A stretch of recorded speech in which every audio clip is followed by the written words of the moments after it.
Mani sauc Jānis Šmits. Esmu strādājis tikai Talsas slimnīcā un esmu nostrādājis 50 gadus kā ķirurgs. Aktīvi es vairs nedarbojos ar ķirurģiju, jo es nevaru pie operācijas galda ilgāk par pusstundu nostāvēt.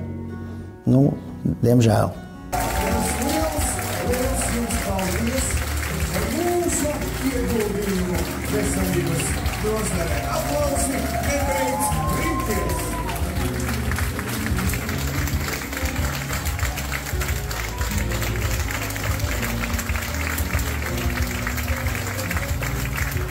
Es esmu dzimis Talsos. Man ir ar ruģēna roka rakstīta dzimšanas apliecība, ka tāds puisītis tad un tad ir dzimis. Tā kā ruģēns man ir pieņēmis, tas, viņa vārdā iela nosaukt ir, bet viņš bija viss vienā personā, kā saka. 3 vienā, viņš bija vairāk nekā 3 vienā. Viņš bija gan terapeits, gan ķirurgs, gan ginekologs, gan pediatrs. Viņš darīja visu, ko vajadzēja darīt. Jo, ja tu esi viens, tad tev ir jādara viss. Bija tāds Rempe Mārtiņš. Tas tur bija tas sākums Talsu slimnīcai, kas tur paplašināja, cēla poliklīniku, uzcēla. Viņš bija organizators, pēc tam veselības organizators arī Latvijā. Tāds skaļš vīrs bija, bet viņš daudz ko dabūja. Viņš izkārtoja Talsos daudz dzīvokļus, to saucamo portfeļu ciemu, kad būvēja, tad tur bija katrā mājā kādi 2 ārstiem. Kā māja bija gatava, tā 2 dzīvokļi bija ārstiem. Viņš atnāca te paņēma sev līdzi. Man liekas, mēs skaitījām toreiz 16 savus kursa biedrus. Tāda ritīga brigāda atnāca ārstu uz Talsiem. Tie bija arī tie, tā skaitā Nemju ģimene, kas bija Nemme Elga, ilgus gadus vēl bija neiropatoloģi.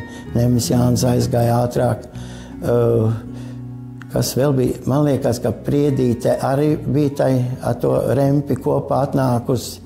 Daudz bija tie, kas atnākuši ar to Rempi kopā. Mans krustēvs bija terapeits, un man viņš diktā simpatizēja un patika, un es braucu ciemos pie viņa. Man patika tā ģimene, un es tā biju iedomājies, ka kaut kas es tāds būšu. Bet tad bija visiem jāiet obligāti dienēt, un man vēl trāpījās 3 gadi nodienēt. Es dabūju kārtot tos eksāmenus, atgriežoties no armijas. Tad jau vajadzēja tikai nolikt. Tad konkursā tas armijnieks gāja ārpus konkursu. Izdevās nolikt tomēr tos eksāmenus nokārtot. Grūti jau gāja, bet nokārtot. Es tik atceros vēl to, ka tad bija vēl tāda lieta, kad bija tāda vērvēšana, un kad kopmītnēs dzīvoja, tad jau, var sakot, mēs jau gaidījām, kas brauks un kas nāks, kad tu esi jau pēdējos kursos, pie tevi nāk ciemos, un tā nāk galvenie ārsti, ja viņu vietnieki, un aģitē tevi. Jūs esiet no turienes un turienes, viņi paprasa komendantam, kurā istabā dzīvo no turienes, tad viņi jau sāk arī, kas ir no turienes. Man pa priekš nāca Miltiņš, Fredis bija tāds, pēc tam viņš tapa par Republikas galveno dermatovenerologu. Tas bija pirmais, kas ieradās istabiņā un, kā saka, aģitēja mani, lai nāk uz Talsiem. Dzīvokli nesolīja, bet kopmītni tūlīt būs. Un pēc dažiem gadiem būs arī dzīvoklis un tā tālāk, un viss, ko tur varēja sasolīt. Un tad viņš cieta avārijā, un es domāju, ir cauri. Biju ar to Miltiņu Fredi tā sarunājis, Alfrēds. Un sarunājis, un tā, kad es būšu uz Talsiem, uzradās tāds bebrs Jānis. Ierodās gara auguma vīrietis iekšā, istabiņā. Tas vieta, tā Miltiņa Alfrēda vietā bija, ierodās, aicina mani. Es teicu, es jau ar iepriekšo galveno ārstu biju vienojies, kad es ieradīšos. Viņš saka, tik un tā tas tiek, tas paliek spēkā, ka gaidīs mani. Tā es arī ierados. Tā kā viss notika. Es domāju, ka padomjas laikā to prestīžu stipri noniecināja, jo man bija tāds salīdzinājums, man atbrauc paziņa no Vācijas, un viņām te, radi te bija, kad jau sākās tā apvienošanās, un tagad tie rados notiek kāzas, un viņu uzaicina tagad uz tām kāzām. Es saku, es tevi izvadāšu, un tā, paliec uz tām kāzām. Viņš saka tā, nē, viņš saka, zini, Jāni, mani uz lidmašīnu biļete, saka, bet to var pārcelt, to var pārreģistrēt, tavos rados ir kāzas, paliec uz tām. Viņš saka, nē, man pirmdien ir pierakstīts pie sava ģimenes ārsta, ja es esmu tur pierakstījies un pieteicies, man ir jābūt.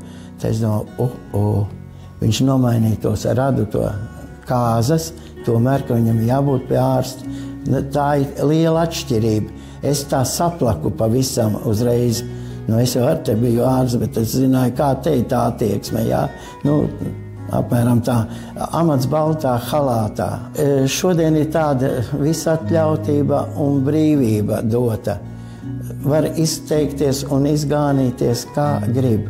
Un kas viņam ir uz sirds, tas nāk ārā. Viņš neskatās, kas tev pretī stāv. Tur var noklausīties uzņemšanas nodaļā visdažādākos pārmetumus, ko nav pelnījuši ne tās māsiņas, ne tie ārsti. Bet pareizi tas cilvēks ir slims un viņam sāp. Ķirurģija ir augusi, ķirurģija baigi attīstījusies, to nevar noliegt. Ir aizgājuši jau tik tālu, ka mēs jau pārstādām, mēs pārliekam un atjaunojam.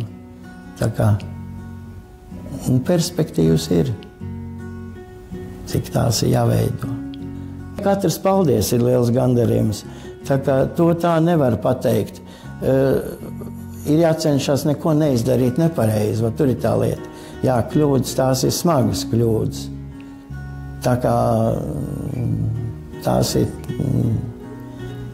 tās traucē, bet es saku, katrs paldies ir gandarījums. Un kaut viņi būtu vairāk, paldies. Es varu novēlēt veselību visiem, jo tas ir pats galvenais. Un es teikšu, ka daudziem ārstiem ir zelta rokas. Es arī esmu brīnuma bērns, pateicoties labām ķirurgu rokām.